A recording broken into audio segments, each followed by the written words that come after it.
साम्राज्य न्यूज, सामान्यांचा असामान्य आवाज। यंदाची शिवजयंती डॉल्बी मुक्त, डिजिटल मुक्त करा, पोलीस आयुक्त एम राजकुमार।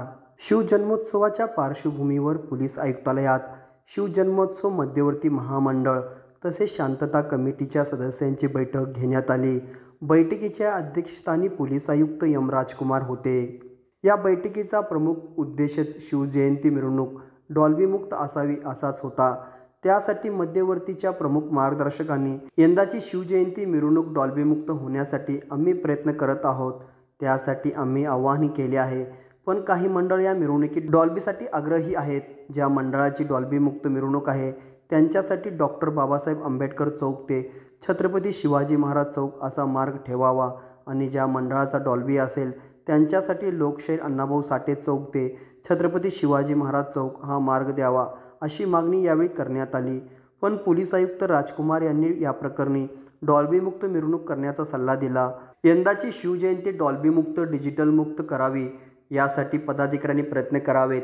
ज्या शिवजयंतीच्या मोठ्या मंडळाचा अध्यक्ष असतो त्यांची मुलं मात्र फॉरेनमध्ये MBBS इंजिनिअरिंगचे शिक्षण घेतात आणि तुम्ही म्हणजे या ठिकाणी डॉल्बीवर नाचून आयुष्य बर्बाद करता। हे यापुढे होऊ नये। उत्सव शांततेत साजरे व्हावेत। मोठे डिजिटल बॅनर जो कोणी लावेल त्याच्यावरही पोलिसाची नजर राहील, असेही राजकुमार म्हणाले। आपलं स्कूल कॉलेज वेळात जे बघितले सोलापूर ते आता नाहीये। इतकं जे फ्लेक्स बॅनर्स आता लावलेले आहे अजूनही चालू आहे काम काही लोकांच्या। त्याचा फायदा आहे मंडपवाल्याचा, ठीक आहे, त्यांच्या व्यवसायामध्ये आमचा काही विरोध नाहीये। पण तुम्ही बघा त्यात जे छत्रपती शिवाजी महाराजांचे जे प्रतिमा जे आहे ते स्वतः दिसत आहे आणि आणखी मोठा मोठा चेहरा वेगळा दिसत आहे। जाडा, चेन, कुलिंग ग्लास, काही बटन घालत नाही, अशा लोकांना तुम्ही आपल्या घरी बोलवून बसवणार आहे का? हे शिवभक्त आहे म्हणून। आणि ते तुमच्या शहराच्या पूर्ण आता म्हणजे आता आपल्या घरी तुम्ही शिवाजी महाराजांच्या प्रतिमा फ्रेम लावतात, बाबासाहेब आंबेडकरांचा फ्रेम लावतात। आता हे आमच्या शहरासाठी फ्रेम सारखं आहे ना। तुम्ही शिवरायांच्या फ्रेम लावलं, चांगली गोष्ट आहे, पण हे बाकी शोभनीय आहे का तुमच्या शहरासाठी, आपल्या शहरासाठी? आता असा निर्णय घेतलेला आहे, जे जे फोटो दिसत आहे त्यांना बोलवून विचारू आहे कोण, पैसे कुठून आलं, कुठून छापून घेतलं, हे सगळं गोष्ट आता हळूहळू होणार आहे।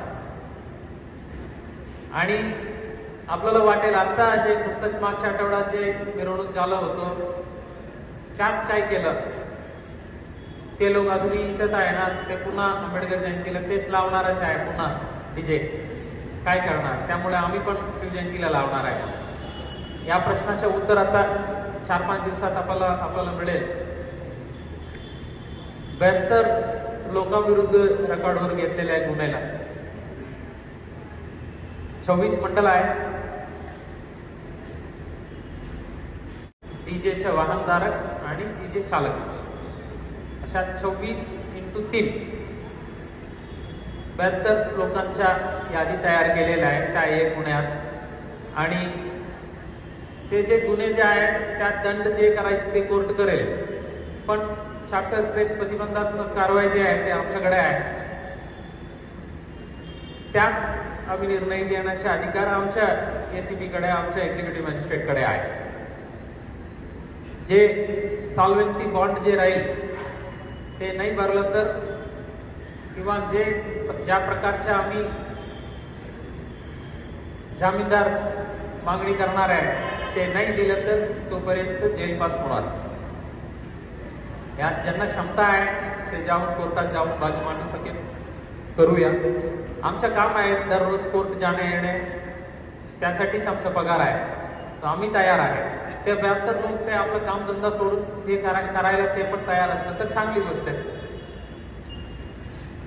आणि आपलं छत्रपती शिवाजी महाराजांचे जे जन्मोत्सव साजरा करणारे जे महामंडळ जे लोक आहेत, आपण एक स्टँडर्ड सेट करा।